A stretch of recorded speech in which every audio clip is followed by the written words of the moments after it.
Now we're going to get into some more of the scene, some of the ways you can interact with the scene as a user, as a consumer of the activity. So I'm going to jump on to the next slide in my activity. And what we're going to talk about here is assembling or disassembling the wall. So what you might notice is I have a little button over here called Toggle Wall Assembly. My board has already been marked, so my plate already has a few marks on it. You can see, for example, here's a cripple, here's a king, here's a jack, etc. I can toggle the assemble mode by clicking this button right here. And you can see what we get is a nice little animation. And now we are in assembled mode. And then I can toggle it back to marking mode. And I can go back and forth between those.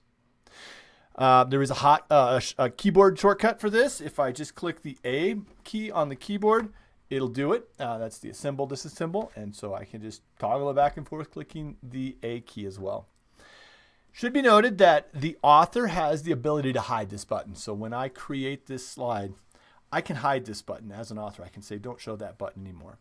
Furthermore, this button is not available when certain challenges have been selected. So we'll get into challenges later, but primarily if we are doing a missing mark challenge or a layout plates challenge, you can't toggle between assembled and non-assembled wall. You're always in the marking mode.